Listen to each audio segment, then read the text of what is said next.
All right, welcome to Hogan Mystique, the podcast of the Ben Hogan Foundation. I'm Judd Pritchard, and with me is Josie Gregory Stankiewicz, and we have Michael Tothe today, who is the tournament director for the Charles Schwab Challenge at Colonial. Thanks for being here, Michael. Thanks, Judd.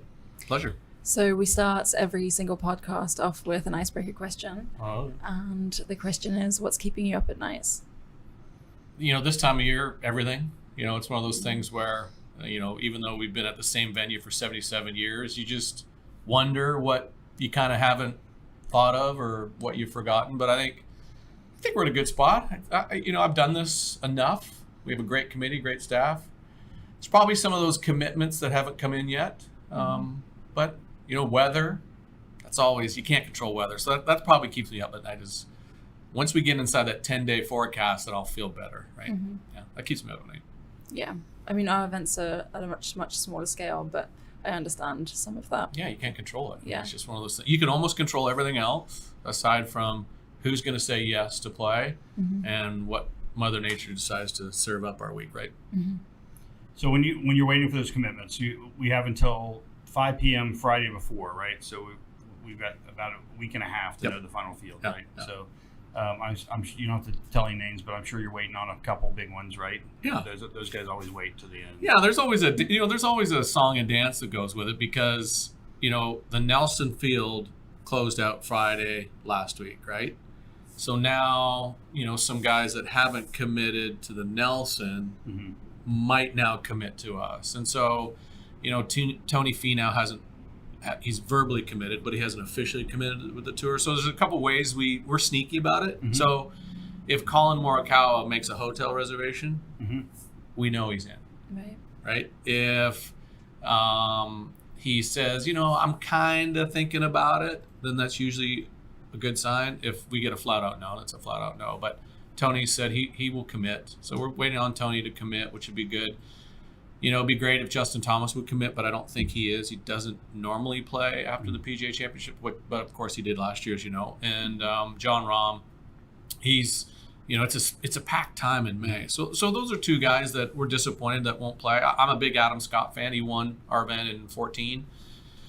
I don't think he'll play either, but I think the guys that have committed are good. Yeah. Does it have to do with the leading up to that, with the Byron Nelson, does it have to do with how they play in that event too a little bit? Yeah, I mean, last week, Wells Fargo was a designated event, right? So Wyndham Clark just won there. Mm-hmm. And then you kind of get into the Nelson, PGA Championship, us, and Memorial. So we're kind of wedged in some designated events. Mm-hmm. But I think for us, the guys like coming to Fort Worth. I mean, Colonial is 10 minutes from where we're sitting right now, which is amazing. Mm-hmm. Look around what's happening downtown Fort Worth. We've got full service hotels, which is great. The zoo's good. Museum district's great. Restaurants are good. So it's packed. And guys don't play every week. We know they play 3, maybe 4. But in Jordan's case, it appears he might play as many as 5. But that's because he's from here. Scotty's from here. So we have that fortune of them being from DFW right now, which is great. Will Zalatoris is from here, although just had back surgery. Davis Riley, Ryan Palmer, Hoagie. So I think we're fortunate because we are in DFW. If we were in other markets where we don't have an abundance of tour players, I think it'd be a little different. So we're sort of fortunate. So what are some of the things? I know you've worked with players for how long you've been doing this? I started in 2008 as director of sales. Tried to sell some stuff, and then I became tournament director in 2012. Okay. So what are some of the things that, especially the top players, what are some of the things that, if they don't have a geographic connection to here, or like it's down the street from me, what are some of the things they look for when they're looking for fill out their schedule? Well, I mean, look at the image right behind me. I think, Hogan is a mystique that people want to be around. I mean, when you step foot on Colonial, you feel his presence. You sense him there.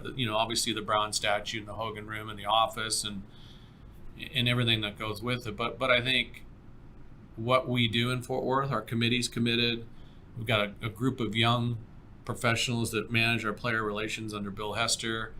Again, as I mentioned, we're 10 minutes from downtown, the 12th largest or 10th largest, or however big we are in whatever stat we are. But we're close. We're not sort of jump on this highway and make this left turn and you'll be there in 20 minutes. I mean, houses around the golf course are being rented by players.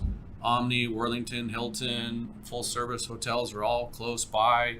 Most of them are newly renovated. So I think there's some of that. I think Colonial is, as you know, you play there a lot, Judd, is easy to walk. One green to 2T is easy. 2 green to 3T is easy. I mean, I can't think of a walk longer than sort of 25 yards. So it's easy on the player, easy on the caddy. What you see is what you get.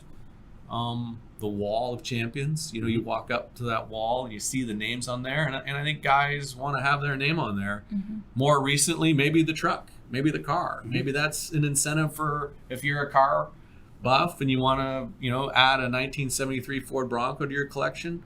Maybe that tickles you. The zoo, I don't know. I think it's different for everybody. But I think, when they come to Colonial, they park.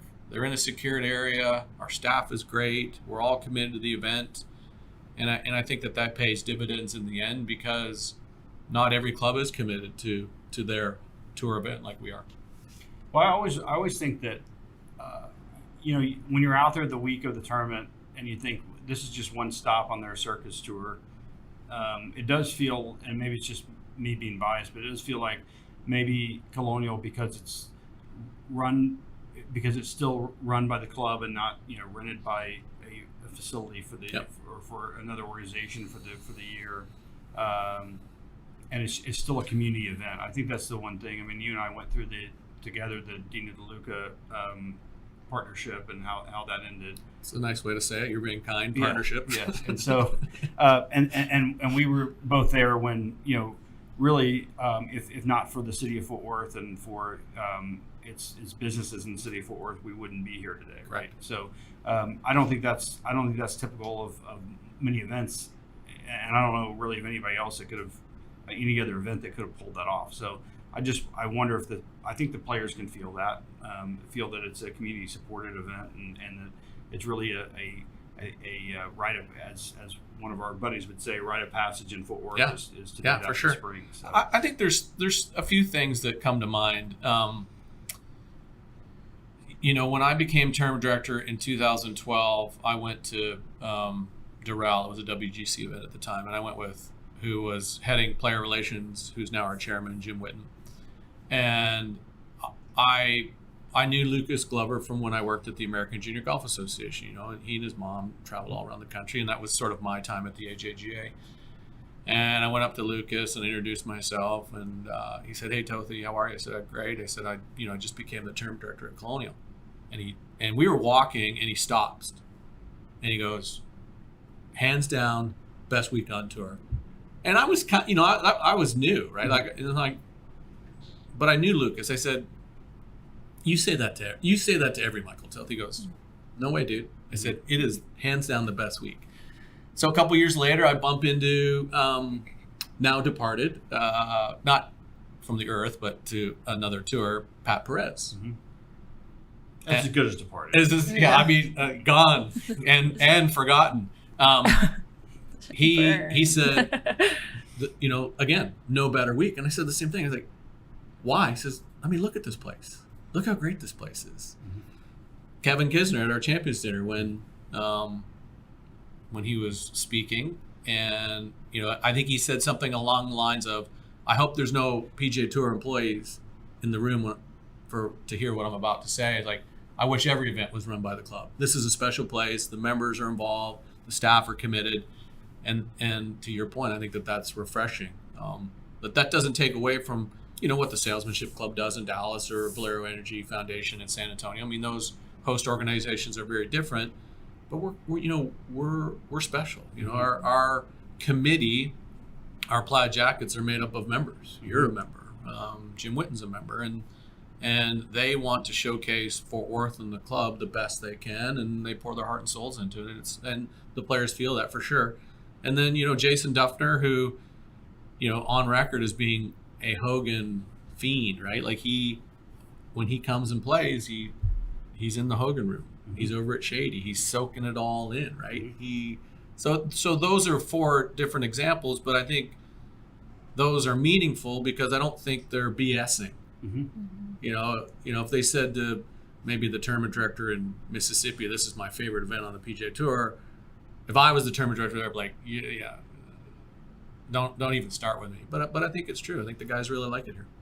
Yeah, and I think that from a Hogan perspective, Colonial's the only tournament really. You have the Tiger's event, you have Nicklaus's event, you have Palmer's event that are kind of held in this high regard, but really those guys have just attached their names to a golf course. It's not Nicklaus didn't win a bunch at Muirfield Village. Palmer didn't win a bunch at Bay Hill. Yeah. Tiger's barely made the cut at Riviera over the years. Right. Mm-hmm. But you can look on that wall and say, I walked the fairways and I played in the same tournament that one of the guys that, there's no debate that Hogan's on the Mount Rushmore of golf. And he won here 5 times, and this was his place where he became a champion, right? And so I do wonder, I looked at that wall yesterday, there's really not, besides maybe Tiger, there's really not one guy that anybody would know in golf that's missing from that wall. Right, I agree. And Tiger, I think it's a huge hole in his resume that he hadn't won at Colonial because he's not up there with Nicklaus and Hogan and Palmer and Bruce Devlin and guys that For sure. are just legends of the game.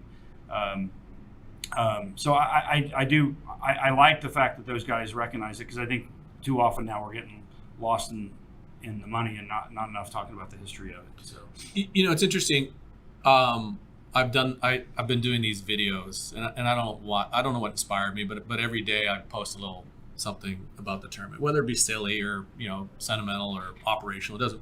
And I did a piece on the wall, and it's kind of like it goes back to the question of what keeps you up or how's the field. Is like you go up and you look at that wall, and you're celebrating who's on that wall, right? And even though Tiger's not on that wall, you're not like, gosh, I really wish he was on this wall. Like you look at Sam Burns, and then you look at Non, you look at Kisner, and you look at Adam Scott, you look at Bruce Devlin, and you look Hogan's name on there 5 times, and you're like, Spieth. I mean, you look at like this is pretty darn good, right? And it's the same thing on Friday. Friday of tournament week, we're looking at the monster board at 18, and you're like, gosh, I really wish JT was here or Rahm. You're like, look at the leaderboard, pretty good, eh, Tothe? Yeah, it's good, right? So you're celebrating who's on the wall, you're celebrating who's on the monster board. I wished that although Jordan Spieth won our event, that was a year that I think we all as a staff member and a member, we were deep down inside kind of cheering for Ryan. Ryan Palmer, who, and as a friend, yeah. Just as a friend, just as a friend, as a member, as like, what an amazing story. It was, it felt like it was his week. And then he goes up against a buzzsaw in 16, 17, 18, right? So what do? Finish second. It's great. This may sound silly, and I might be a homer here.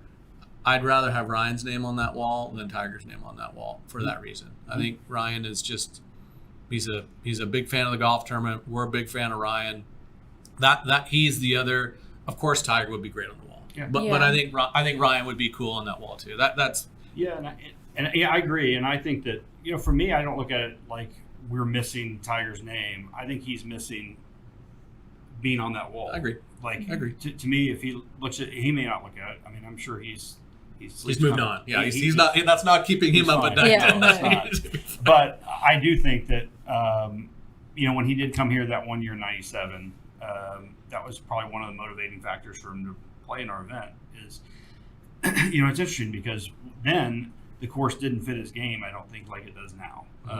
Because then he was this bomber that hit driver all over the place. But now it actually, if he could walk, it would be a perfect venue for him. Agreed. And so he probably has a better chance now.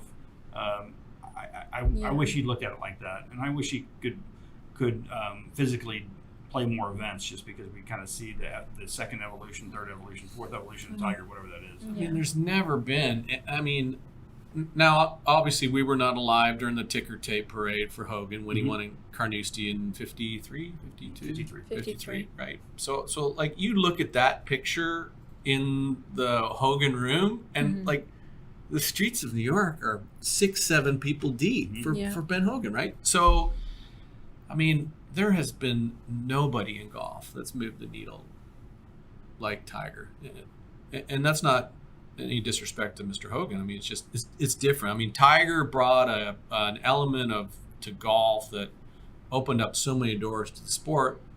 I wish he was healthy. I wish he was still playing, independent of whether he plays Colonial or not. Mm-hmm. I mean, you tune in and he's got an iron in your hand. You're expecting him to hit like 5 feet and then make the putt and move on, right? Or come back from behind.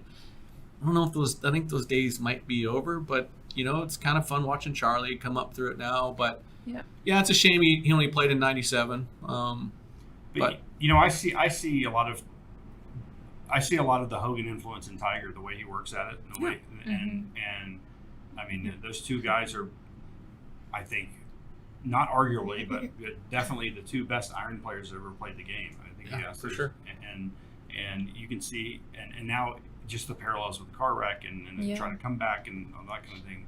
And Mr. Hogan's difficulties weren't as self-inflicted as Tiger's were, but they both kind of followed the same career path as far as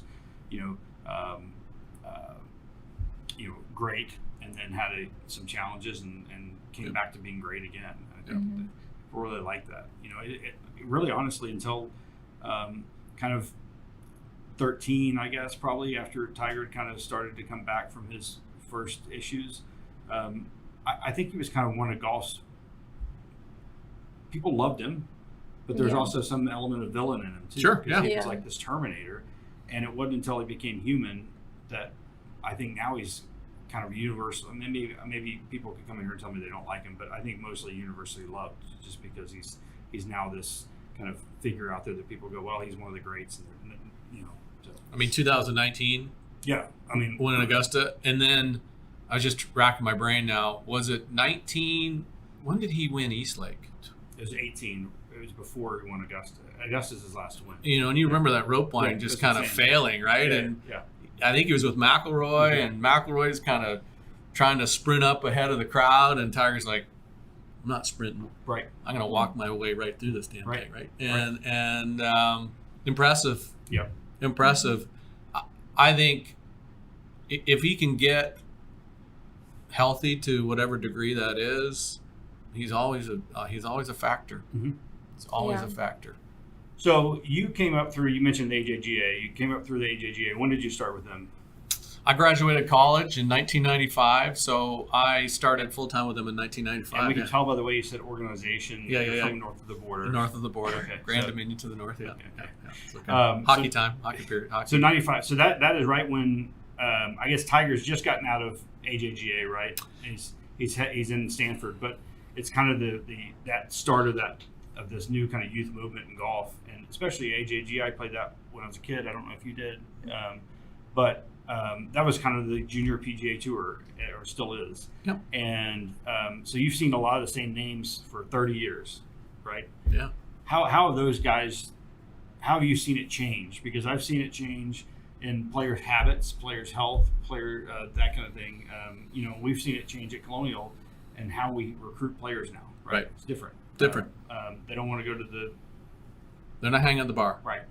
They're not hanging at the bar, and I think that the AJGA to me, was the breeding ground for the best golfers coming out of, like, whether female, male, junior golfers, right? And so then they get recruited by the best colleges, and then they have the best training and the best nutrition. They've got the best tutoring. They've got the best of everything, and then that carries in through to on the PGA Tour. Now, not everybody that plays collegiate golf at the highest level is going to play on the PGA Tour, but Charlie Howell. I mentioned Lucas Glover.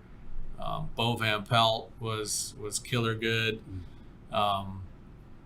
Kelly Keeney was coming through at that time. She was incredible. Michelle Wee was a little bit after me. Beth Bauer. There's a good example. Beth Bauer dominated in junior golf, and then I think she went to Florida. I can't remember where she went. Maybe Duke, and she just sort of fell off. But she was winning everything. Mm-hmm. Jennifer Waterhouse, who went to Texas. So the guys that kind of came through the AJGA, my time, again, Lucas Glover, Kisner was on the sort of the tail end. He was just coming in as I was rolling out. But there's also a lot of guys that never played out there much. Like Adam Scott, I don't think ever played out there. A lot of the European guys never really played out there. But if you were a first team Rolex All-American on the boys or girls side, it was pretty incredible. Most of the relationships I have with those players, we all kind of, Charlie Hoffman, right? I mean, we all just kind of go back and laugh about, remember this, remember that. We talked about, I don't know where we were, but we talked about Hank Keeney. Hank played AJGA during my time. And so I guess he was 1 year behind Tiger. And I never really watched. I was an intern during college, so I got to watch Tiger play in the Cannon Cup at Stanford. Mm-hmm. But I never really got up close to watch him hit a shot. Hank Keeney was the first junior golfer that I witnessed compressing the golf ball. He swung hard at the golf ball. When I grew up, it was swing easy at it and nice and finesse. There was no finesse in Hank. So, yeah, I mean, golf was kind of, it's more from the days of swing easy at it to now guys are ripping at it and they're going to go find it wherever it is and they're going to recover and make par or birdie and go on. I mean, it's just the way it is. Yeah, I remember when I went to a golf camp in 92, 93 when I was in early high school at North Carolina, and they brought in a sports psychologist, golf psychologist one day, and he said, if you make a par on every hole, you'll be the top money winner on the PGA Tour every year if you shoot even par. Mm-hmm. And to me, I remember that because I was a nerdy little kid and I wrote it in my little notebook, and that's kind of the way I grew up playing, was trying to make par on every hole. And now it seems like that when I play with kids, but college guys, they don't do that. I mean, they're trying to make birdie on every hole. Right. And I just think about, he wasn't wrong when he said it, but he just didn't see the way the game was going to change. And I don't know if Tiger did that or Hank Keeney did that or who did that, but it just seems like now it's if you were judging, we're all playing Stableford now. 9 birdies and 9 bogeys is better than 18 pars. Yeah, right? yeah. So I don't know if you've seen the mentality, when you saw that mentality change, or if that was kind of in your AJGA years, or if that's kind of a later, the Tiger effect years. I think it's a Tiger effect. Yeah. I think David Duval. Mm-hmm. I mean, he's probably, he is my age. So I the 2 AJGA events I played in, he was in that field, and there was just, even at that level, there was a presence around him. There was an aura around him, and I mean, nobody challenged Tiger when Tiger was Tiger more than Duval, right? I think it's, I don't know. It's a good question, Judd. I don't know. I mean, I think that those kids are like Charlie Howell. He dominated in junior golf, right? Mm-hmm. And then goes to Oklahoma State, dominates at Oklahoma State. And then I would argue he did not dominate at the PGA Tour level. In fact, I would argue that he might be one of the top 10 underachievers on the PGA Tour, although made a bunch of money. But made a bunch of money, won maybe 3 or 4 times, relatively obscure, played a lot, but, not a major winner. Right. Not even sure he played on the Ryder Cup. Not even sure he played on the President's Cup. Right. So, I don't know. Guys, are late bloomers. Guys peak early. Pat Perez, just always did okay at junior level, college level, Korn Ferry Tour, now professional ranks. I don't know if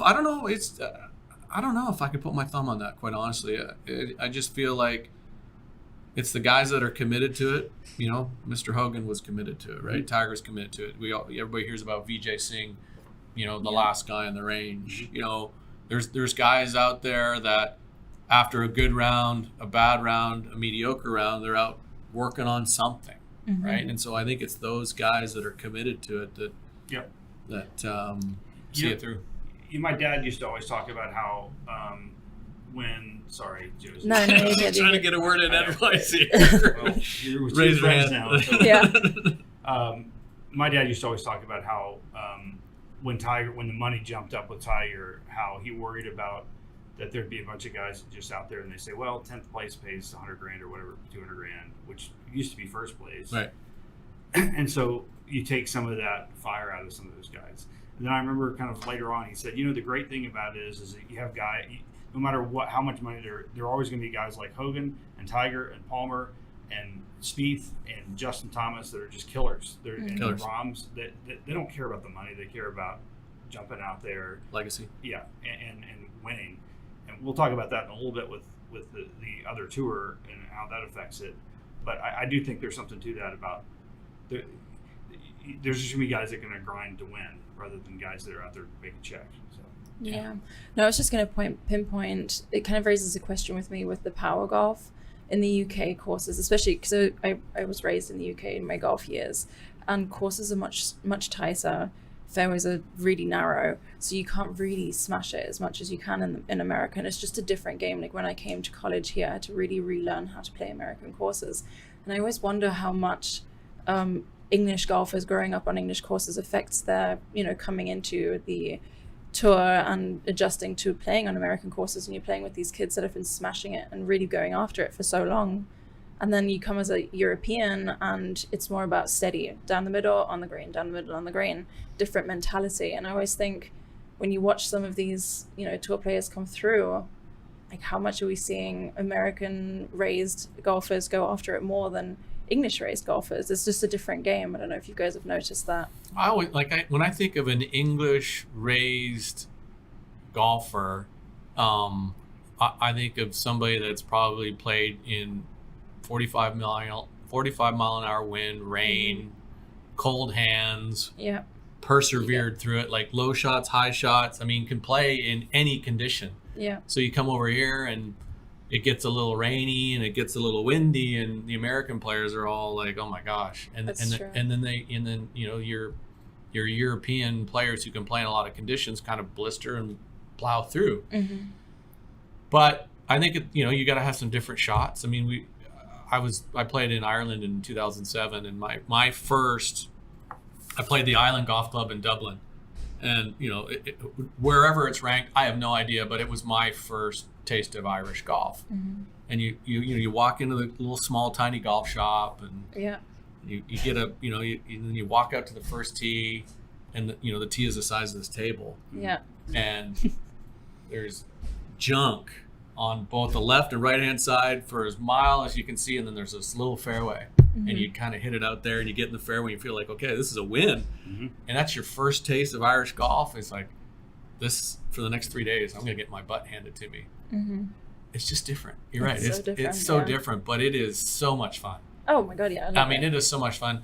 I think they're just, they're more well-rounded to a certain degree. I don't know if that's true anymore, but I look at the European dominance on the Ryder Cup, and look at guys that the UK players that have won our event or played well or love coming here. Mm-hmm. Maybe there's some of that too. I don't know. Yeah, I'm an English girl and I love Colonial. Yeah. It just suits. It's parkland. It You looks, call it yes, exactly, parkland. Yeah, it does suit. It feels really familiar. It's almost like a little European treasure in Texas. Like when Judd took me out a few weeks ago with Paul Funk and his son Nate, and it was just like walking. It felt like I was at home. It was really.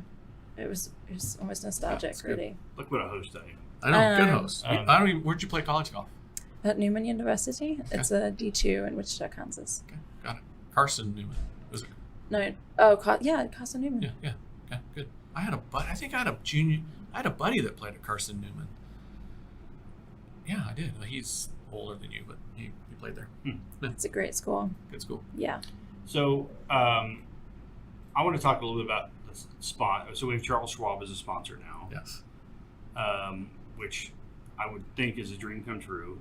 Yeah, pretty much. So I don't want to talk about the cons of the other sponsors, but I do think that what I've noticed from an outsider's perspective on the committee, but on the outsider's perspective in the sense that I don't deal with them daily like you do, there's a huge difference between having a sponsor that is in the business and knows what they want rather than somebody that just says, hey, I'm going to give you a check, now make this worth my while. Right, for sure. I'm not going to say who that was, but Charles Schwab is not that company.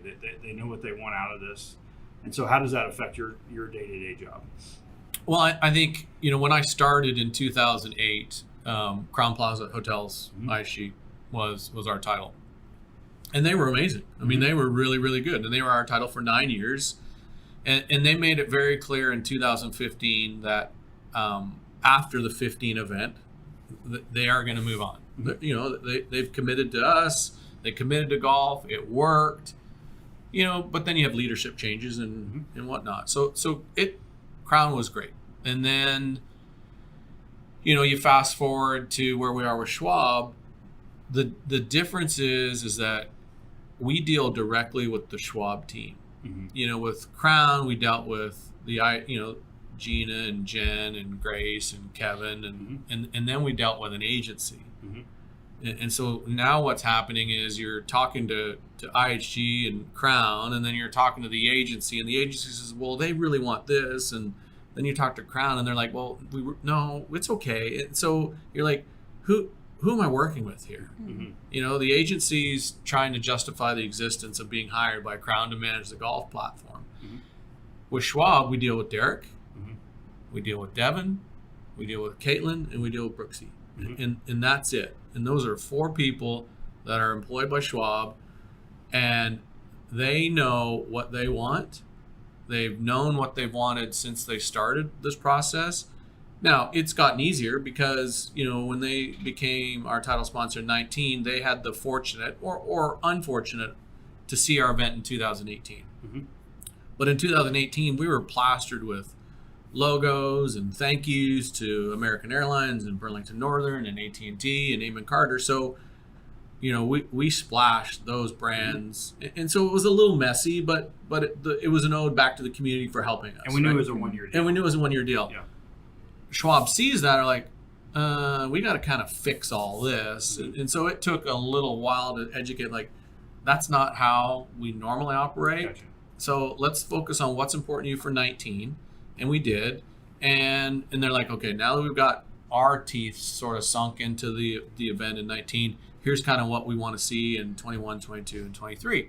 Well, of course, 2020, you know what happened. We were the first event back, thankfully. The tour had a lot of faith in us, and maybe that goes back to the original question of the committee and 77 years of commitment to golf and Hogan and whatever the case may be. But we didn't get to do what we wanted to do, and then 2021 a little bit more, 2022 a little bit more. So 2023 to me is more like 2019.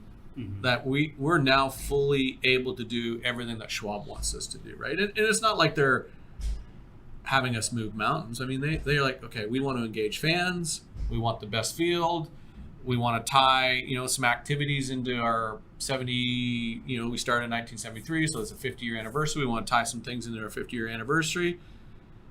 And the best part, Judd, is they're educated. They know golf. They understand golf. They've been a part of the PGA Tour for a long time with PGA Tour champions. They're the season-long cup for the Schwab Cup. They are part of the PGA of America, so they're involved with the PGA Championship the week before us. So they know what works. We don't sit around the table and brainstorm these crazy, wacky ideas. They know what works. They want to stick to that, but let's do it the best that we can. And I think to Derek's credit, not being designated, and whether that happens or not for us, he's like, whether we become designated or not, we want to be, in this case, the best non-designated event. And that's our focus. And I think we're doing a pretty good job of that. Yeah. But it's nice to deal directly with the title as opposed to an agency. Now, they have some agency support in other areas, but I can pick up the phone and call Derek, like, what do you think of this idea? Yeah. Or he calls me, he's like, okay, Tothe, what do you think of this idea? And so in some cases we go to the committee, in some cases we don't, but it's nice to deal directly with them. And it's nice too that they're local, meaning they've moved up to Westlake. That transition hasn't happened as probably as fast as they've wanted to, given COVID and everything else. But their headquarters is DFW1, DFW2 at Westlake, amazing building, and they're transitioning their staff to Westlake, and Rick Worcester's already up there, and Jonathan Craig at some point will be there, and whether Derek and his team make it or not, but they're local. They're as local as we've ever had. It's great. Well, it's kind of funny to me that what you want in an investing team is that they are steady, right? You don't want them to react to these big things one way or another. So I would assume that would be one pitch that Charles Schwab would have to their investing clients, that this is the way we are. But what I've been impressed with to this point is that, and I think it's because they know golf, is they haven't reacted to live. They haven't reacted to designated events. They've looked at it. But I think if you had a sponsor that maybe wasn't as educated on those kind of things, they'd be like, well, we have to be designated, so we're just going to throw a bunch of money at it, right. And it doesn't really do anything. It may not. I don't know. But without the study of it, you don't really know if it really gets the extra whatever you have to put into it to get out of it. And so I think that Colonial's been lucky to have that kind of steady hand behind them that understands that process. I mean, just if you go back to 2020, right, and now we're 2023. Think about how much the PGA Tour in golf and the world has sort of changed in 3 years, right? And then all of a sudden Live pops up, and we're all sort of evaluating the longevity of that. And Schwab and us, to a degree, we've just kind of sat back and let this all play out. Like, we got the tap to host the first event in 2020. Let's do it. You know, Schwab's like, I'm not so sure we want to spend that money on designated just yet, given what we talked about earlier. Like, we have a nice core of PGA Tour players that live in DFW. Let's see what happens there, right? So, and oh, by the way, you know, Live could be gone in 24, 36 months, right? I mean, so I think Schwab's smart. To your point, they haven't knee-jerked it. They haven't poured a ton of money.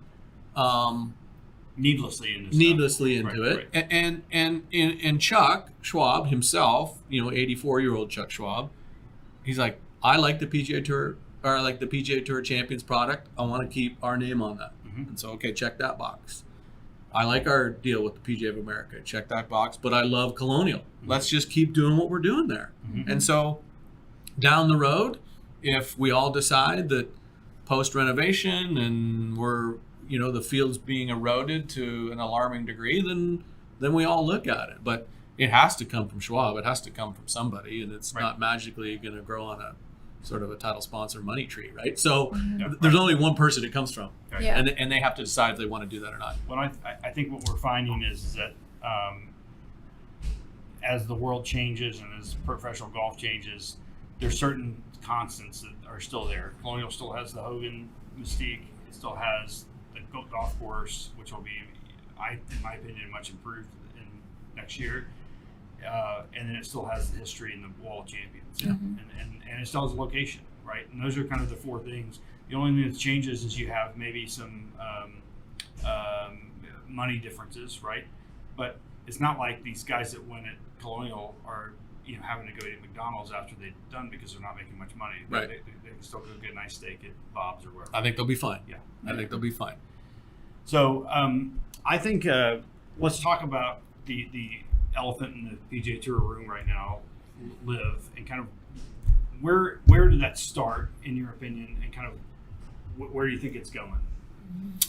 Like I guess most people think it started in the 90s with Greg Norman kind of getting this idea of this world tour, right? And this is kind of finally found the people to fund it. Yeah, I mean, I think it became a, you know, first off, I think I liked Greg Norman as a player, right? And I think when you look at his the amount of times he should have won and didn't, so whatever that does to the psyche, right? I don't know, right? But then interesting. And then you talk to some fellow Australians, you know, our 1966 champion who has no time.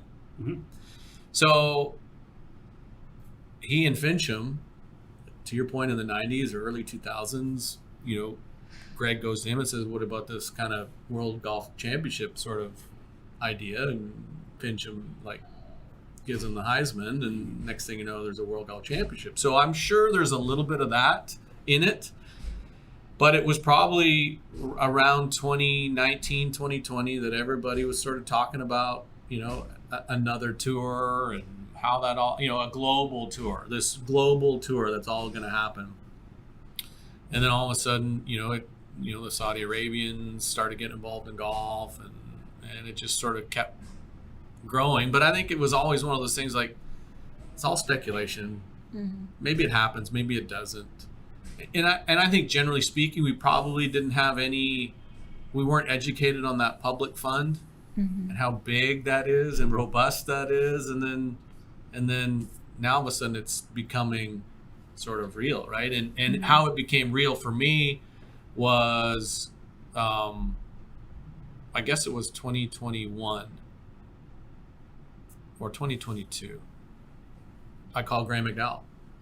I said, hey, we want to offer an exemption into Colonial.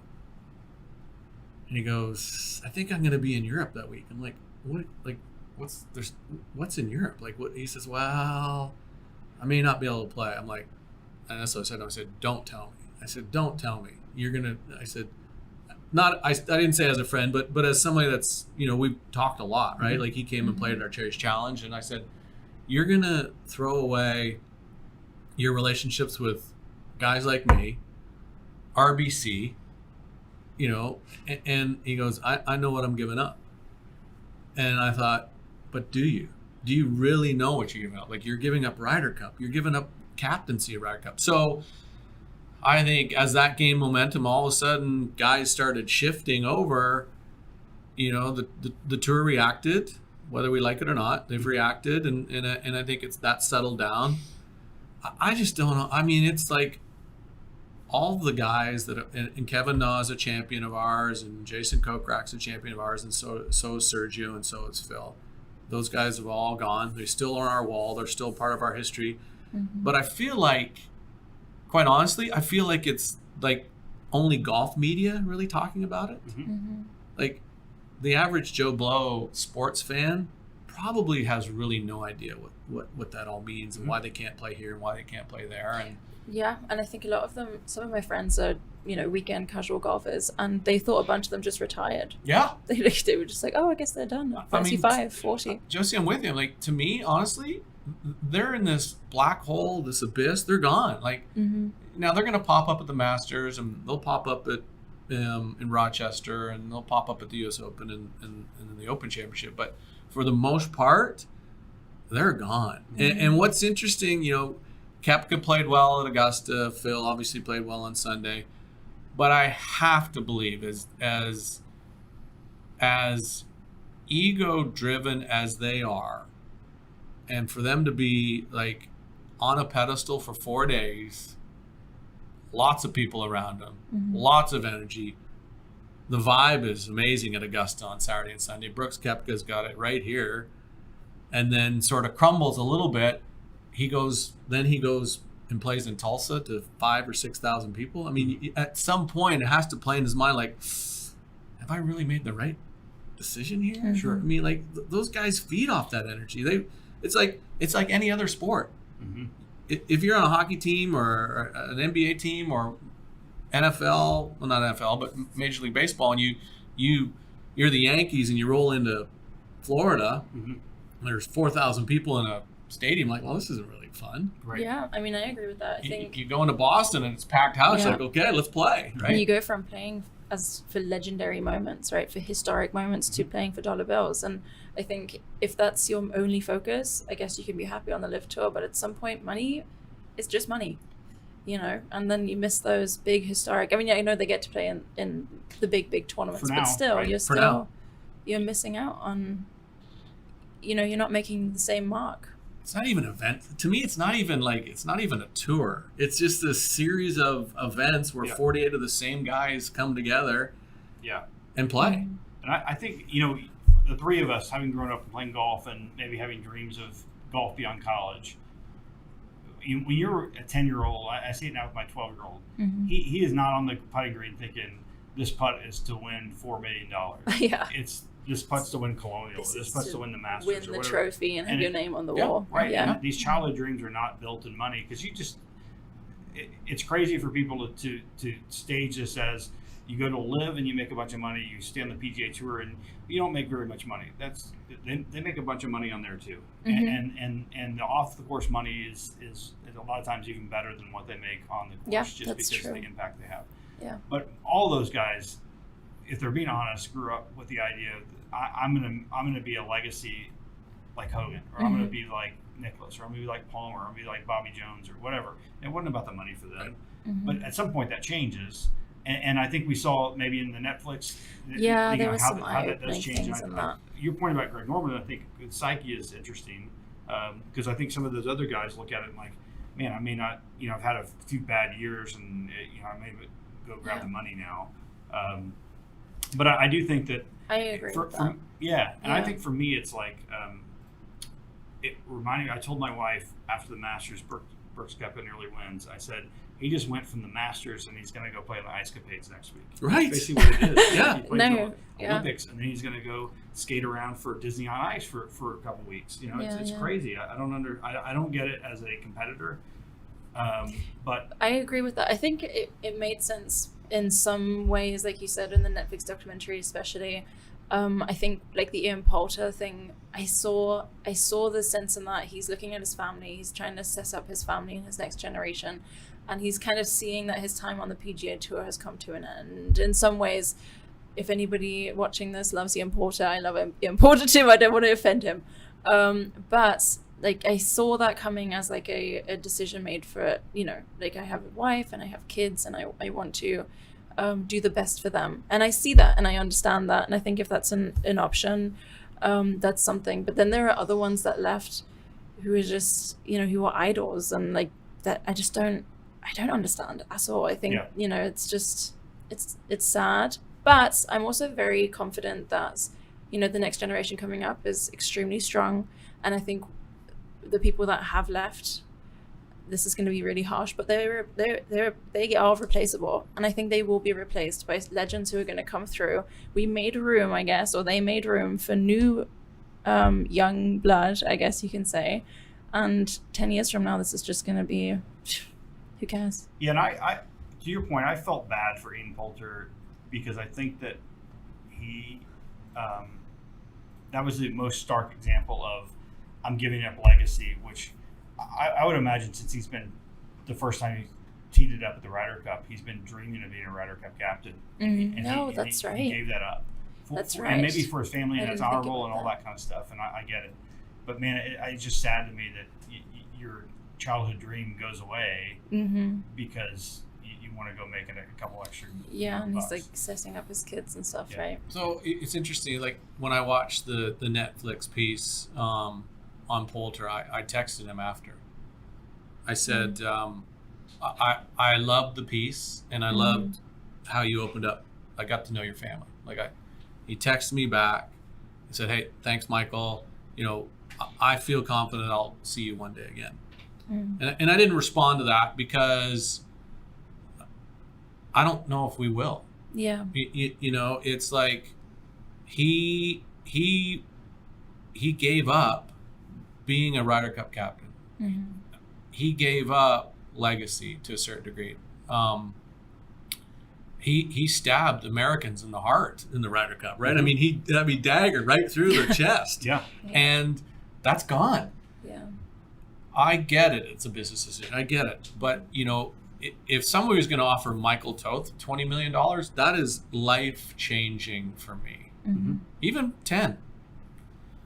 Whatever Ian Poulter was paid, I don't know if that's life-changing. He had kind of every, he'd made a lot, so now he has a lot more.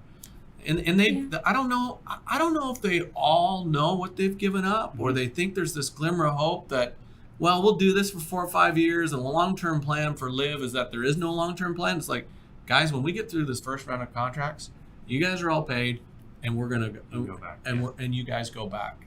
Now, if you're Jay Monahan, you're like, all right, come on back. Let's have a talk about having. And I don't know where that starts, because they've all received significant dollars, and then you've got guys over on the tour right now who are grinding it out, and it's not a guarantee. So I think it's way harder coming back, and it may not. By the time 5 years rolls down the road, we may not need those guys. We've got to your point, we've got the young crew kind of coming up. The Davis Riley is coming up. The Will Zalatoris is coming up. The Sam Bennett's, the Wyndham Clarks. I mean, all of that, right? So I don't know. I just it's there's political. There's it's business. It's money. You're giving up legacy. But those 48 guys that are over there, we probably would all put them on this. Like if we said, okay, there's 48 guys that are going to go to live. You write down on a piece of paper who you think the 48 are, who you think the 48. I bet there's a lot that we've written the same names down, right? And the Brooks Koepka and the Scotty Scheffler sort of parallel line, and that Netflix goes to show like Brooks has basically cashed it in, and because he's watching Scheffler just kind of buzz through everybody, right? Yeah. And so all of a sudden something happened. Well, and I don't mean that you mentioned him earlier. I don't mean to be mean to him, but it was no more poetic than when Charles Howell won out there. A guy that has, he won twice on tour in 30 years or whatever it was, and then immediately goes out and wins on live. And it struck me as, okay, well, so the fields are shallower, but also the big guns aren't really. Dustin Johnson's not really putting his time in anymore. Yeah. Right. Brooks isn't putting his time anymore. Phil, these guys have cast their checks, and they're kind of like now it's exhibition golf time. It's like a year's long of what November used to be. I remember the silly season. That's kind of what it was, a cash grab. So, let's be honest. We don't miss Taylor Gooch. We don't miss Charlie Howell. Jason Kokrak is a champion of ours. Kevin Na is a champion of ours. Do we miss Sergio? It's hard to say, but it's like we're moving on. We've moved on, and we're going to backfill those guys with great young talent. Yeah. I'd rather have Wyndham Clark in our field, who won. Yeah. Look at that story. Emotion walks off 18 green. There's emotion. There's emotion with Scheffler still. There's emotion on the PGA Tour. There's no emotion out there, and I've not watched any of it. People in the office watch it. I've watched a little bit just so I can kind of, but it's like the telecast is hard. The team format, how do you follow that? It's just like it's goofy, right? It's just goofy, right? But there's a segment of golf fan that wants that. Yeah, fine, go, yeah, absolutely, go, right. Yeah. Well, we've got a few more minutes here. I kind of want to talk about what are the players thinking about? What have you heard about the Gil Hanse review, and where are they with that? And is there nervousness or is there excitement? I think credit should be given to Jim Whitten, and really what I mean by that is Ryan and James were vocal about it. So I get whether they liked it or didn't like it or liked some parts of it, but I don't think we had talked to Ryan and James a lot about the plans with Gil. And then, and then members are like, well, if Ryan and James don't like it, why would we do it, right? So Jim Whitten's like, okay, stop. Let's bring Gil. Let's bring Ryan and James all together. And they went and toured the course together. Gil, Ryan, James, our GM, Jim Whitten, and they all just had a conversation about it. And I think that got it back. That got it on track from the perspective of James and Ryan liked it. They made some tweaks with Gil. Gil's like, yeah, I can make that. And they did some town halls. I think players are excited about it. I think what they want to make sure is like Colonial still remains Colonial, in which it will, but it's going to be modernized. New turf, new grass, new irrigation, all of those things. So in player dining, we're going to do it about the size of the wall there. We're going to do a big rendering in player dining, so guys can kind of see it. But I think guys are excited. I think they're cautious. They know they trust Gil. We trust Gil. It's on here are the plans. It's going to be amazing. I think it's just modernizing it. I think modernizing it and also bringing it back to where it was in 41 or where Hogan used to walk those fairways. I think that the change on number 8 is going to be the most exciting and maybe in some respects the one that will sell everybody on it because it's going to be such a much more classic hole for Colonial looking. Yeah, so all that kind of concrete drainage kind of gets cleaned up a little bit too, so it's good. Yeah. So the tournament's coming up, and we've got, I guess, 2 weeks from today is the Monday of tournament week, right? So I guess tell everybody kind of you've gone to this more all-inclusive model, right? And you have also a grounds model. So kind of. Yeah, so it's really easy. We have daily grounds tickets. $50 on Wednesday, and then again, getting back to Schwab's 50th anniversary, it's a $50 ticket on Sunday. So if you want to come on Sunday, it's $50. If you want to come on Wednesday, it's $50. If you don't know whether you want to come Thursday, Friday, or Saturday, it's $85, and that gives you the flexibility. Well, I was going to go Friday. I can't go Friday. I'll go Saturday or Thursday or whatever the case may be. Mm-hmm. And then we have what's called the Village ticket, so you can jump around to the Crenshaw, Palmer, and Sam Burns Village, and that's $275. Mm-hmm. And then we have an in-clubhouse ticket, which is $575, and that's really like be a member for the day. Mm-hmm. We sell 500 tickets a day. I think we're almost sold out, but it's we've got options for everybody. 15 and under is free. If you're active, retired, military, and you go through the proper steps of verifying your military ID, you can come one day and you can bring a guest. And then we have the Patriots Outpost that the Rainwater Foundation's helped us with that. Mm-hmm. So there's price points for everybody. And how do they get their tickets? Just Where go to our do they website, charlesschwabchallenge.com. Okay. They're all digital, whether you like the digital ticket world or not. It's here. It's here. I'm the guy that's got all the concert tickets in a frame, and, Right. but it's digital. It's easy. You buy it, and then you can transfer it around, and it allows us to track who's on the ground. Mm-hmm. It allows us to do some different things with targeting people that bought tickets in the past. But the digital ticket world's here, right? I always think if you've never been to a professional golf event, really Wednesday or Thursday is a really good day to go, and Wednesday is free, right? With the program, or they $50. $50. So, just because it's the only sporting event in the world where you can really get up close to the players, and that Mm-hmm. Wednesday and Thursday are usually a little more intimate, I think. Your Friday at Colonial Week is always a big party. Downtown shuts down, right? So if you want to party, Friday's your day to come, and It's the then day. and then really if you want to see competitive golf, Saturday, Sunday is kind of the days for the hardcore golf. Yeah, you don't have to be a golf fan. If you're a foodie, we've got food trucks. Yeah. If you like walking, in the park and watching Yeah. the best athletes in the world in our sport, it's easy, right? Like we've got so much shade. Golf course is easy to walk. Our parking at TCU and Rockwood Lane's easy. It's not a beat down. Yeah.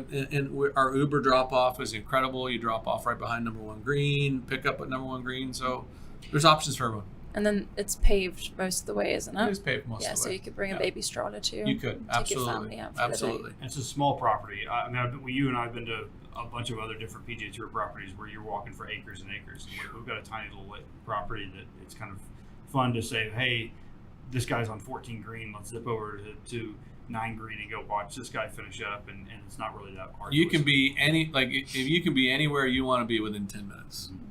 Anywhere. Yeah, it's good. Well, we appreciate your time. Good luck with the tournament. Yeah, thank you. Let us know how we can help. Yeah, All right. absolutely. It's been great. Thank you guys for having me. Appreciate it. Thanks for coming. Okay.